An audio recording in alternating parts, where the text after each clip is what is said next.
السلام عليكم ورحمة الله وبركاته، حياكم الله وبياكم طلابي الأعزاء، طلاب الصف السادس العلمي. نتكلم اليوم عن نوع من أنواع لا، ألا وهي لا المهملة.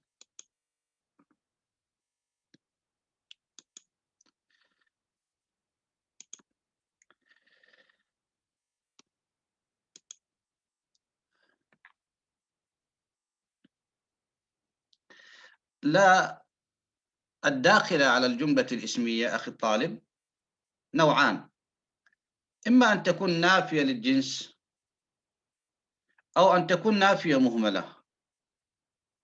إما أن تكون نافية للجنس أو نافية مهملة.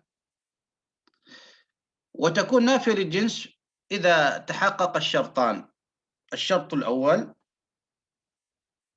أن يكون اسمها نكرة، والشرط الثاني أن لا يفصل بينها وبين الاسم بفاصل.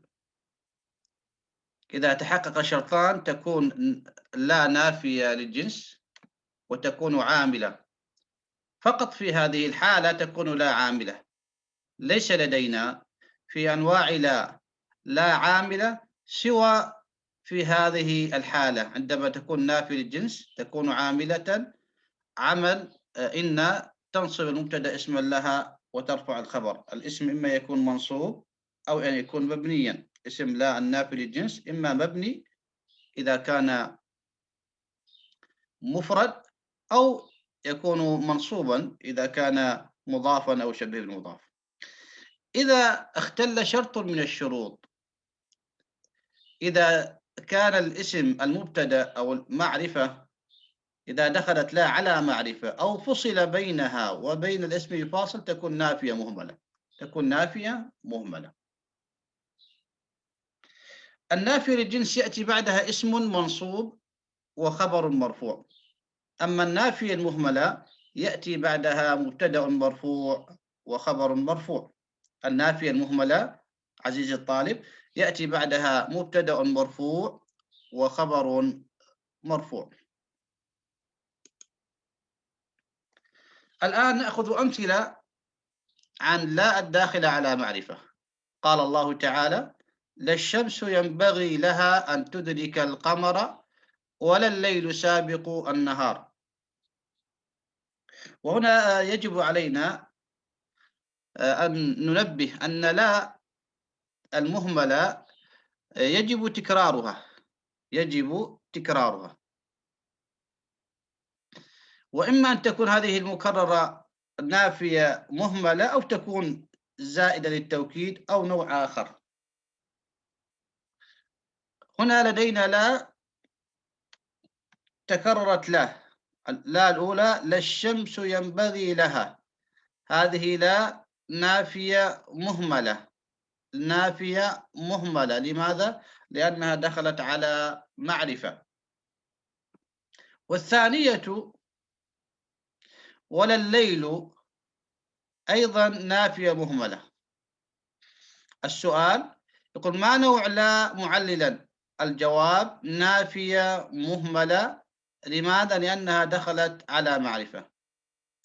سؤال: اجعل لا الثانية زائدة للتوكيد في غير النص القرآني. نقول: لا الشمس ينبغي لها أن تدرك القمر ولا الليل.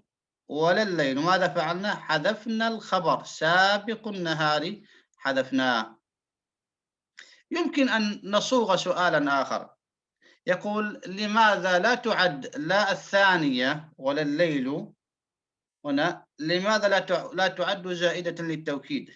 الجواب تقول: لأنها دخلت على جملة اسمية. لأن شروط لا الزائدة للتوكيد أن تسبق بنفي، أن تقترن بالواو، أن تدخل على اسم مفرد أو شبه جملة. هنا دخلت على جملة اسمية، إذا لا تكون زائدة للتوكيد. لا بد أن نحذف الخبر حتى تكون زائدة للتوكيد. قال الشاعر: لا تبطرن ولا تمت جزعا، لا الخير مكتمل ولا الشر.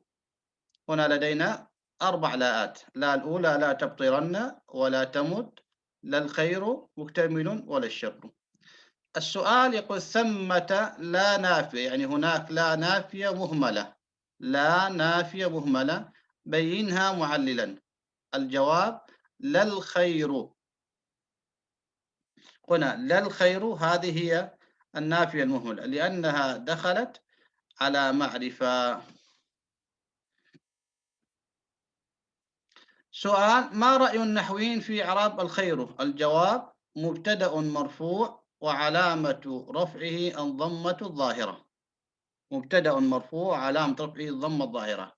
ولا الشر هنا، ولا الشر هذه لا تعد نافية مهملة لأنها دخلت على اسم مفرد، على اسم مفرد، ولم تدخل على جملة اسمية، ولم تدخل على جملة اسمية. هنا أيضا أكثر من سؤال. لا تبطلن هذه ناهية جازمة. لا تبطلن ناهية جازمة، ونقول في إعراب تبطلن فعل مضارع مبني على الفتح في محل جزم. انتبه الإعراب، وقد جاء في الوزاري فعل مضارع مبني على الفتح في محل جزم. قد يسأل سائل لماذا بني على الفتح؟ أقول لاتصاله بنون التوكيد الثقيلة. ولماذا في محل جزم؟ لأنه سبق بلا الناهية. سؤال. لا تعد لا الثانية ولا تمت زائدة للتوكيد. أقول لأنها دخلت على جملة فعلية أو لأنها دخلت على فعل. هذه ولا تمت ليست زائدة، ولا تمت هذه أيضا ناهية. ناهية، إذن الأولى ناهية والثانية ناهية والثالثة لا الخير هذه نافية مهملة، ولا الشر نافية زائدة للتوكيد.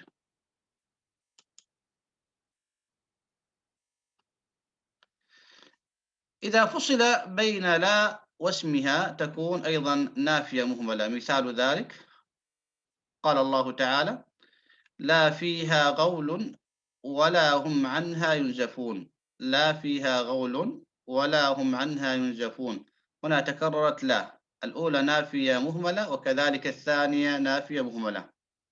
أما الأولى لا فيها غول نافية مهملة لوجود فاصل بينها وبين اسمها. هنا الفاصل فيها هذه شبه جملة فصلت بين لا وبين اسمها فأصبحت نافية مهملة، فنقول هذه فيها شبه جملة في محل رفع خبر مقدم، وغول مبتدأ مؤخر مرفوع. لا هم ولا هم أيضا نافية مهملة دخلت على اسم معرفة. أين المعرفة؟ هم معرفة. اجعل لا الأولى عاملة في غير النص القرآني. نقول لا غول فيها، لا غول فيها. هنا أصبحت نافية للجنس عاملة. لماذا عاملة؟ لأنها دخلت على اسم نكرة ولم يفصل بينها وبين اسمها بفاصل. قال الشاعر فلا بالصبر نسيان ما جرى ولا بانتظار اليسر كفت يد العسر. هنا عندي فلا بالصبر نافية مهملة لوجود فاصل بينها وبين اسمها. هنا الفاصل بالصبر فصل بين لا النافية المهملة وبين اسمها. وإذا أردنا أن نجعل لا نافية عاملة يقول فلا نسيان ما جرى بالصبر. فلا نسيان ما جرى بالصبر. وهنا ما جرى هذه موصولة، موصولة. فلا بالصبر نسيان. بالصبر شبه جملة جار ومجرور في محل رفع خبر مقدم، نسيان مبتدأ مؤخر وهو مضاف، ما هذه موصولة اسم موصول مبني في محل جر مضاف إليه، وجرى فعل وفاعل. جرى وهو صلة الموصول، جملة صلة الموصول لا محل لها من الإعراب. ولا بانتظاري، ولا بانتظاري هذه أصل الجملة. ولا كفت يد العسر بانتظار اليسر. إذا هذه لا ليست نافية مهملة كما يقول بعض الأساتذة، وإنما هي نافية غير عاملة داخلة على الفعل الماضي أصل الجملة: ولا كفت يد العسر بانتظار اليسر. إذن هذه ليست نافية مهملة، وإنما داخلة على الفعل الماضي، وحصل تقديم وتأخير، حصل تقديم وتأخير. إلى هنا أعزائي الطلاب ينتهي درسنا، نلتقي بكم على خير إن شاء الله، والسلام عليكم ورحمة الله وبركاته.